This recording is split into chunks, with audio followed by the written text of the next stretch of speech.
эфире информационная программа «Итоги дня». В студии работает Марфирина Алексеева. Здравствуйте. Озвучу основные события этого дня. Аэрофлот с мая расширяет программу тарифов на новые города Дальнего Востока. Подробнее о так называемых плоских тарифах. В Ленске в ближайшие 3 года должны отремонтировать 11 километров городских дорог. В Ленском районе работала правительственная группа, подписано соглашение. В Якутске из-за интенсивного таяния снега усилили откачку талых вод с заниженных мест дорожного полотна. О ходе проводимых работ. Новый спортивный зал Алданской гимназии уже требует капитального ремонта. Подробнее о проблеме. Пасечники Якутии готовятся к новому сезону. О хозяйстве опытного пчеловода Якутии, а именно, как перезимовали пчелы, завезенные из Германии.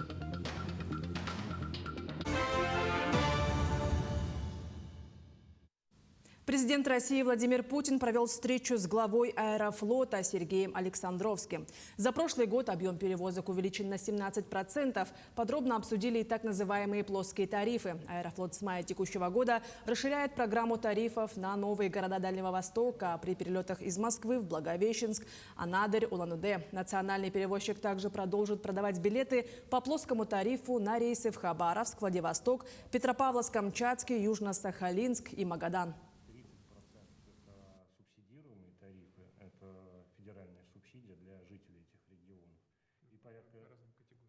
Но при этом допустить возможность использования коммерческих тарифов на этих направлениях. Они будут составлять порядка 20-30% максимум. То есть до 50% это плоский тариф, 30% это субсидируемые тарифы, это федеральная субсидия для жителей этих регионов.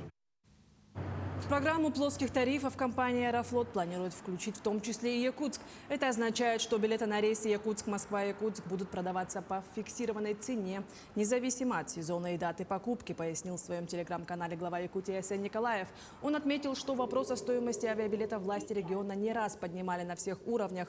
Для Якутии это шаг, влияющий на качество жизни. Благодарю нашего президента за поддержку этого важного для людей решения, добавил Николаев. В Ленском районе работала правительственная группа. Делегация осмотрела объекты, на которых запланирован капитальный ремонт. Все подробности у Светланы Болеевой.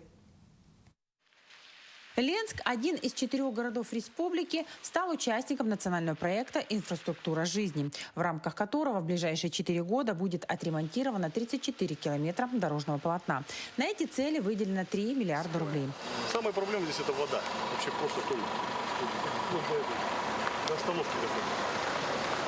Уже в этом году начнется ремонт дороги по улице Нюйская-Чапаева. Этот объект капитального строительства осмотрел заместитель министра транспорта и дорожного хозяйства. Вот там у нас предусмотрена часть асфальтирования дороги, тротуар от Пролетарской по Чапаева на Нюйскую до перекрестка Заозерной. Это замена остановочных павильонов, места для отдыха жителей. И, само собой, самая главная проблема – это водоотведение. Также делегация смотрела дорожное полотно по улице Пионерская, Якутская, Дзержинского и центральную дорогу в микрорайоне Ханайдах. Перечисленные объекты тоже подлежат капитальному ремонту, но уже с 2026 по 2030 года.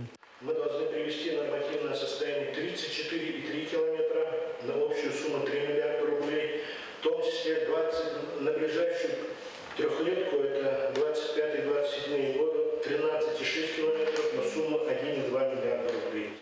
Соглашение на ремонт автодороги по улице Чапаева-Нюйская было подписано во время совещания, которое провел министр транспорта и дорожного хозяйства во время своего приезда. Также он рассказал о запланированных работах и ответил на вопросы ленчан. Один из волнующих – это состояние автодороги Ленск-Мирный. Понятно, что вы приехали сейчас из Мирного в Ленск по дороге, которая в совершенно другом состоянии находится в зимний период. Я надеюсь, что то, что вы сейчас сказали про контроль, это будет осуществляться. До 2028 года мы планируем отремонтировать порядка 99 километров региональной дороги Мухтуя. Будем выставлять весогабаритный контроль. В следующем году заработает автоматический пункт весогабаритного контроля. Все мероприятия обеспечены финансированием и будут в самое ближайшее время реализовываться. Все принятые решения были закреплены протокольно. Работать правительство будет совместно с городом, районом и недропользователями. В сентябре будет проведено еще одно выездное совещание по контролю сегодняшних вопросов. Светлана Балеева, Виталий Андреев, Ленск. В зоне потенциального потопления во время весеннего паводка в Якутии находится 121 населенный пункт, где проживает более 24 тысяч человек. Под угрозой могут оказаться 6629 жилых домов, 223 социально значимых объекта, 51 объект экономики и 99 объектов жизнеобеспечения на территории 26 муниципальных образований. Подъем уровня воды до критических отметок возможен в 16 реках Якутии. По предварительному прогнозу реки могут вскрыться от 2 до 5 суток раньше обычного срока. В Якутске из-за интенсивного таяния снега усилили откачку талых вод с заниженных мест дорожного полотна. Объем постоянно увеличивается в связи с плюсовой температурой воздуха. Подробнее расскажет Даяна Федорова. Большие лужи образовались по улицам Якутска. Брызги от проезжающих машин летят в разные стороны. Всему виной талый снег, который скапливается возле обочин. Район автовокзала убирает. У нас в 17-м квартале вообще бардак. Даже вообще ямы выбиты. Ужасно грязно. Лужи там невозможно ходить детям. Грязно вообще, да? Невозможно идти. И это не единственная проблема. На теневой части тротуаров снег не тает, из-за чего образуется гололед. Однако, как сообщили в Якутдорстрой, антигололедные мероприятия выполнены. Противогололедные мероприятия на данный момент закончены, так как плюсовые температуры уже на улице и гололеда нет. Песка, тем не менее, было израсходовано на противогололедные мероприятия 23 955 кубометров. Улиц на подсыпку по соглашению у нас было 114. Вывоз снега тоже завершен. Общий объем составил 534 тысячи кубометров. По технике, которая занималась уборкой снега в городе, было задействовано 60 машин. Это в основном техника Якутдорстроя.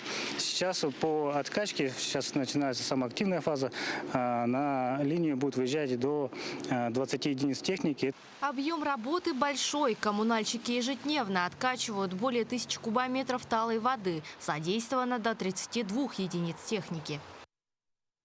В приоритете это, конечно же, магистральные улицы, центральные части, конечно же, пешеходные переходы, ну и все остальные улицы города Якутска. У нас в реестре более 200 адресов.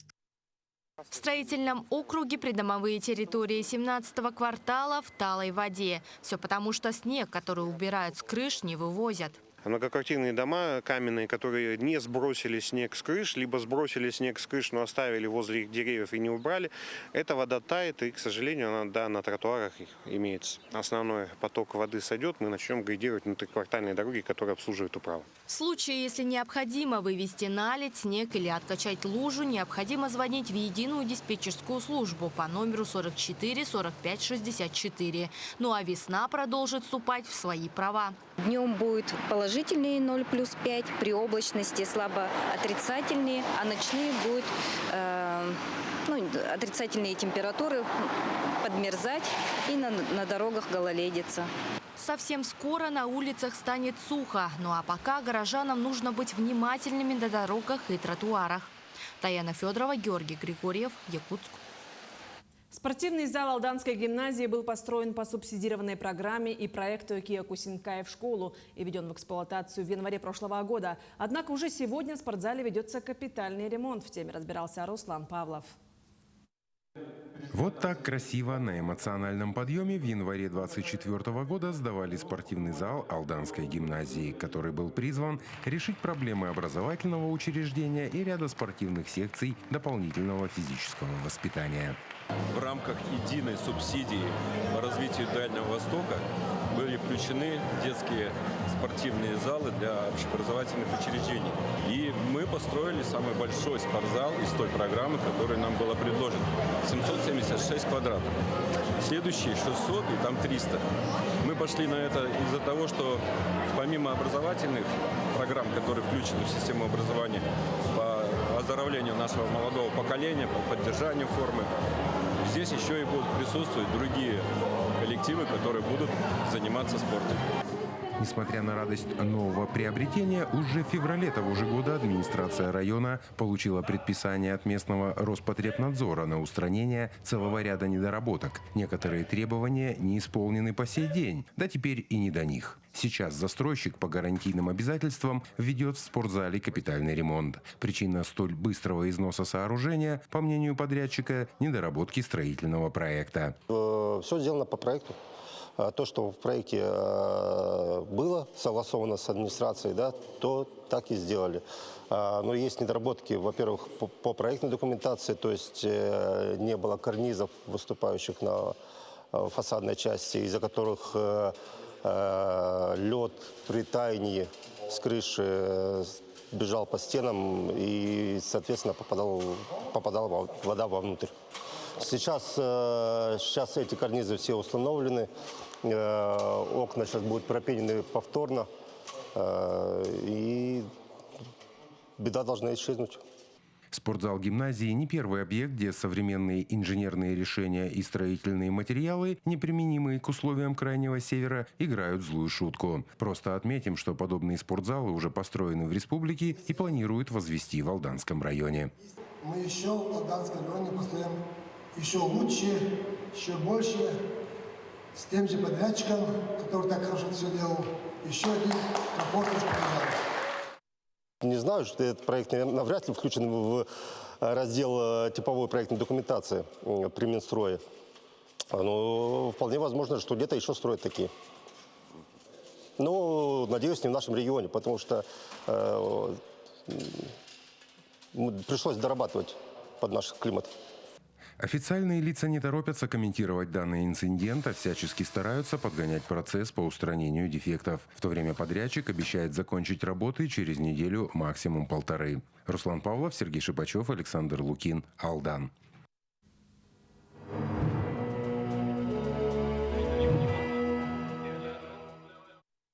Движение «Волонтеры Победы» объявило о старте регистрации на историческую онлайн-игру «Наша Победа», которая пройдет в рамках международной акции «Диктант Победы».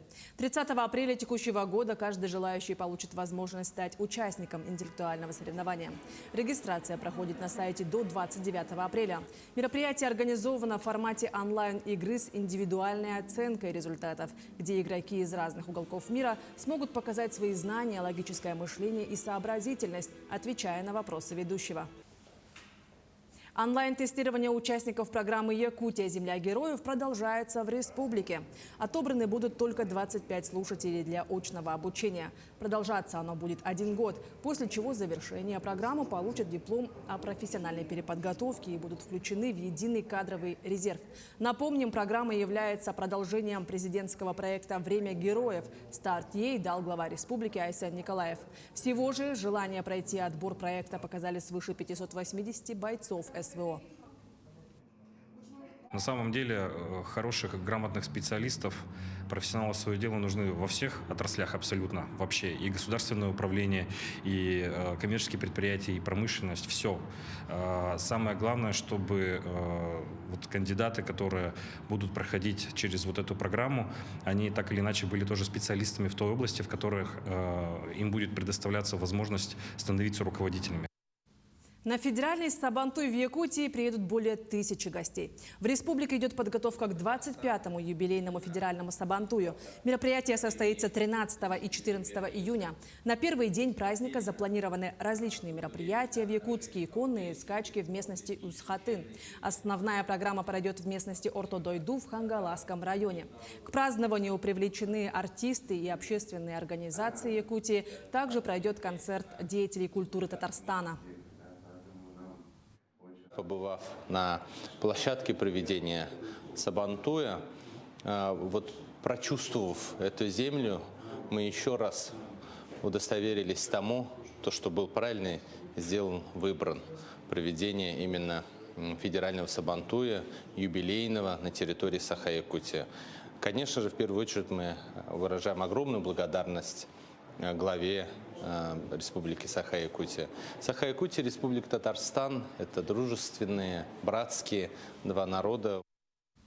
В стране отмечают День российской анимации. 113 лет с появления на экранах первой мультипликационной премьеры. Сегодня любой человек с помощью подходящих инструментов и умений может создать свой мультфильм даже с малых лет. Продолжит тему Тимур Калмогоров. При виде прекрасной Люканиды Герас поражен ее изяществом, грацией и красотой. Он мгновенно влюбляется в нее. Мультфильм «Прекрасная Люканида» или «Война рогачей с усачами» за авторством биолога Владислава Старевича стала первым анимационным фильмом в России. Вышедший 8 апреля 1912 года, он стал уникальным явлением и ознаменовал становление и развитие анимации в стране.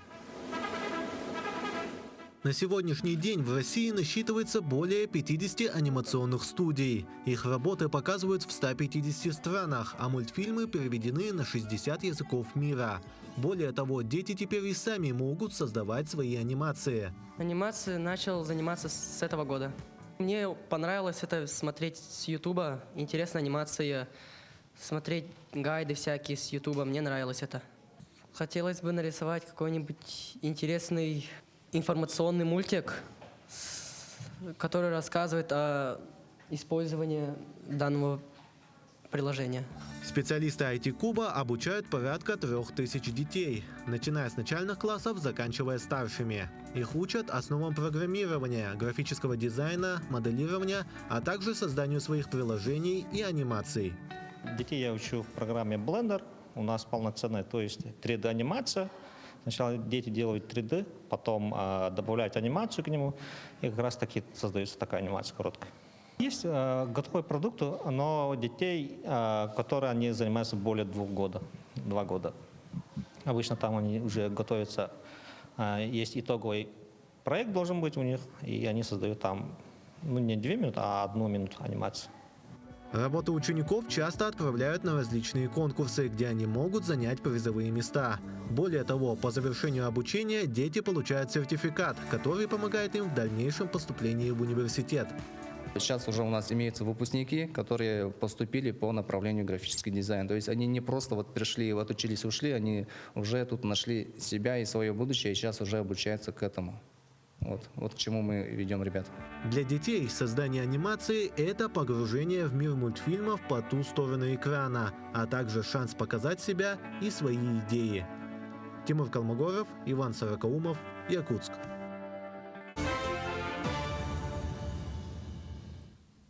Далее самые актуальные события Нерюнгринского района в подборке новостей от наших коллег. Здравствуйте, с вами Ирина Жданова, и в ближайшие несколько минут мы расскажем о самых значимых и интересных событиях Южной Якутии. Первая декада апреля богата на юбилейные события. Так, в Нерюнгри торжественными мероприятиями отметили 100 лет со дня рождения известного политического деятеля Гаврила Чиряева. Он первый, кто смог оценить перспективные направления развития региона и внес большой вклад в развитие промышленности Южной Якутии. Его трудовые заслуги – это новые города, стройки и забота о человеке. Гавриил Иосифович Чиряев в военное время достойно пронес звание коммуниста. С него можно брать пример достойной жизни. Гавриил Иосифович Чиряев – великий сын своего народа. Глава республики отметил, что имя Гаврила Чиряева вписано золотыми буквами в историю. И это не просто слова. Ведь он 17 лет руководил республикой и оставил после себя прочный фундамент для дальнейшего развития. Мероприятия, посвященные юбилею Гаврила Чиряева, прошли в образовательных учреждениях, в музее, в библиотеке и в городском парке. Сегодня прошел такой замечательный митинг, он проходит у нас ежегодно. Пришло очень большое количество людей, особенно отрадно видеть молодое поколение, которое чтит и помнит таких выдающихся людей, как Гаврила Иосифовича Чиряева. Еще одна юбилейная дата. На этот раз свое 15-летие отмечает вокальная студия «Апельсин». Этот творческий коллектив известен далеко за пределами республики и является участником международных, всероссийских и республиканских конкурсов и фестивалей. 15 лет это для нашего коллектива. Я очень надеюсь, что это подростковый возраст. Впереди, я надеюсь, самые интересные наши проекты, самые интересные конкурсы наши все впереди. А с чем мы подошли к своему 15-летию? Ну, наверное, все-таки заслуженные победы, одержанные на фестивалях и конкурсах международного, всероссийского уровня говорят о себе. Каждый номер коллектива – это яркое и зрелищное событие. Все солисты обладают высоким исполнительским мастерством и пользуются заслуженным авторитетом.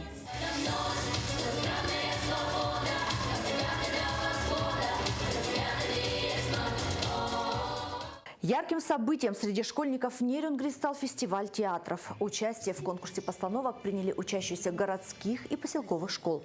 Главная тема – юбилей Победы в Великой Отечественной войне. Данное мероприятие проводится с целью формирования у детей эстетического вкуса, привития духовно-нравственных ценностей.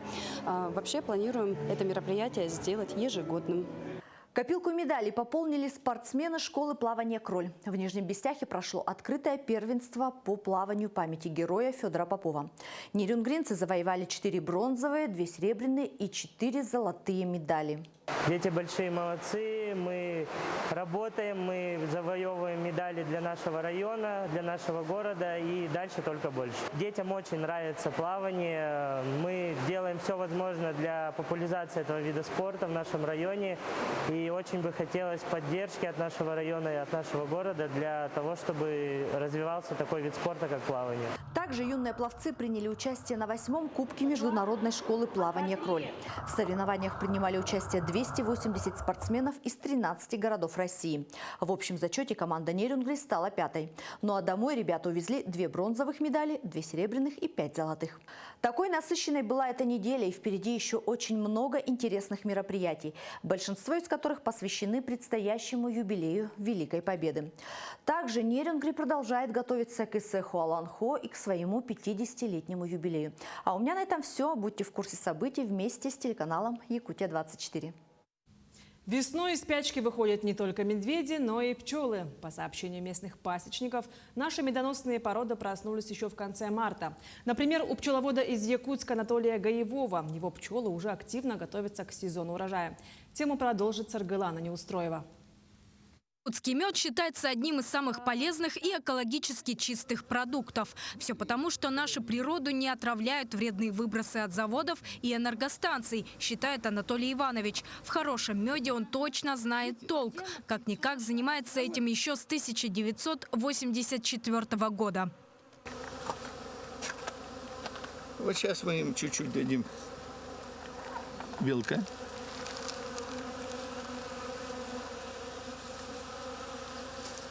Тогда у Анатолия Ивановича было всего 3 семьи. Так пчеловоды называют ульи. Сегодня даже после зимовки и падежа некоторых особей у Гаевова насчитывается 50 семей. В разгар сезона их количество увеличится. Большие надежды пасечник возлагает на новую для северных широт породу немецких пчел, которую в этом году впервые завезли на территорию Якутии. Когда я ее выставил, то она чуть шустрее была по своей технологии. Ну, продемовала 6,5 месяцев. Это вот я буду звонить в Москву, с кем они мне прислали экспериментально. Ну и, значит, наверное, будет, если я скажу, что они перезимовали 6,5 месяцев, это ж в Якутию завалят пчелами. В хорошем, разумеется, смысле. Пчеловодство в Якутии только-только встает на рельсы, хоть Анатолий Иванович и посвятил этому большую часть жизни. Ведь еще 20 лет назад он был единственным пасечником в республике. Результат труда пчеловода, с его слов, оценил даже Владимир Владимирович Путин. Гаевой рассказывает, мед подавали президенту во время его поездки в Якутск в 2014 году. 1 сентября 2014 года якутский мед был на столе для президента Российской Федерации Владимира Владимировича Путина. А вот зачитывает отзыв, оставленный рестораном, подававшим блюдо президенту в его книге. Хватает у Анатолия Ивановича, конечно, и забот. По его словам, нынче коллеги из других регионов сообщают ему о нашествии тропических клещей, которые вызывают у пчел болезни. От них и у самого Гаевова погибло 30 семей. Ну, надо быть осторожным, когда закупать пчел. Очень осторожно. Почему? Ну, потому что больных продают. Мы вызвали ветеринарную службу, они сделали дезинфекцию, проверили. И потом уже обработали этих пчел против клеща. Впрочем, сейчас пчелки Анатолия Ивановича ведут себя активно. 30 марта они уже вышли из спячки, опустошили животики и набирают белок для грядущего сезона. Первый сбор цветочного якутского меда у Гаевого запланирован уже на 12 июня. Сарглана Неустроева, Илья Сыромятников, Якутск. В столице прошло награждение победителей спартакиады профсоюза, работников культуры и средств массовой информации города Якутска, в которой команда НВК «Саха» заняла первое место. Напомню, спартакиада была приурочена 80-летию победы в Великой Отечественной войне. Участники соревновались в 10 видах спорта, включая традиционные национальные игры, волейбол, киберспорт и военно-прикладную подготовку. Особое внимание привлекли соревнования по пулевой стрельбе и настольным играм. Торжественная церемония состоялась в НВК «Саха». Организаторы выразили надежду на новые спортивные победы и достижения спортсменов в будущем. После шахматов мы участвовали в киберспорте, и там мы играли тоже круговую систему, каждый с каждым коллективом, командой. Там было очень плотно, игры были достаточно близкие, и финалочка была проведена в серии БО-1, и мы там выиграли, заняли первое место. Таким увидели уходящий день наши корреспонденты. Всего хорошего и до встречи в эфире.